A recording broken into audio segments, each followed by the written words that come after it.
आपका स्वागत है चैनल पर। आज हम बात करेंगे एक अद्भुत परंपरा के बारे में। क्यों चढ़ाया जाता है शनि को तेल, इसका धार्मिक और सांस्कृतिक महत्व है और हम जानेंगे क्यों लोग इसे अपनाते हैं। इससे पहले कि हम शुरुआत करें, अगर आपने अभी तक हमारे चैनल को सब्सक्राइब नहीं किया है तो कृपया करके सब्सक्राइब करें ताकि आप हमारे नए वीडियो से अपडेट रह सके।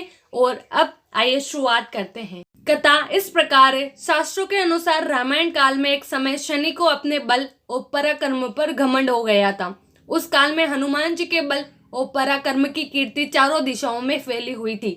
जब शनि को हनुमान जी के संबंध में जानकारी प्राप्त हुई तो शनि बजरंग बली से युद्ध करने के लिए निकल पड़े। एक शांत स्थान पर हनुमान जी अपने स्वामी श्री राम की भक्ति में लीन बैठे थे।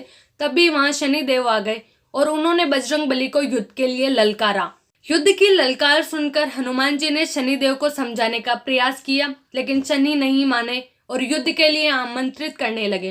अंत में हनुमान जी भी युद्ध के लिए तैयार हो गए। दोनों के बीच घमासान युद्ध हुआ। हनुमान जी ने शनि को बुरी तरह परास्त कर दिया। युद्ध में हनुमान जी द्वारा किए गए प्रहारों से शनिदेव के पूरे शरीर में भयंकर पीड़ा हो रही थी।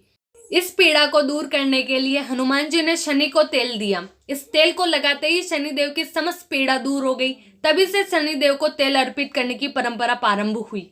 शनिदेव पर जो भी व्यक्ति तेल अर्पित करता है उसके जीवन की समस्त परेशानियां दूर हो जाती हैं और धन का अभाव भी खत्म हो जाता है। जबकि एक अन्य कथा के अनुसार जब भगवान की सेना ने सागर सेतु बांध लिया तब राक्षस इसे हानि न पहुंचा सके, उसके लिए पवन सुत हनुमान को उसकी देखभाल की जिम्मेदारी सौंपी गई।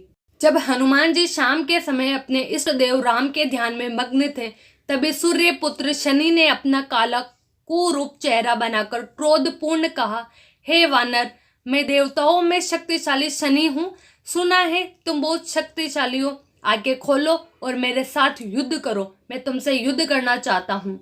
इस पर हनुमान जी ने विनम्रता पूर्वक कहा, इस समय मैं अपने प्रभु याद कर रहा हूँ। आप मेरी पूजा में विघ्न मत डालिए। आप मेरे आदरणीय हैं। कृपा करके आप यहाँ से चले जाइए। जब शनि देव लड़ने पर उतर आए तो हनुमान जी ने अपनी पूंछ में लपेटना शुरू कर दिया। फिर उन्हें कसना प्रारंभ कर दिया। जोर लगाने पर भी शनि उस बंधन से मुक्त न होकर पीड़ा से व्याकुल होने लगे। हनुमान जी ने फिर सेतु की परिक्रमा कर शनि के घमंड को तोड़ने के लिए पत्थरों पर पूंछ को पटकना शुरू कर दिया। इससे शनि का शरीर लहूलुहान हो गया, जिससे उनकी पीड़ा बढ़ती गई।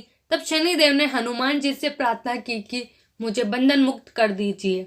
मैं अपने अपराध की सजा पा चुका हूँ, फिर मुझसे ऐसी गलती नहीं होगी। तब हनुमान जी ने जो तेल दिया उसे घाव पर लगाते ही शनिदेव की पीड़ा मिट गई। उसी दिन से शनिदेव को तेल चढ़ाया जाता है, जिससे उनकी पीड़ा शांत हो जाती है और वे प्रसन्न हो जाते हैं।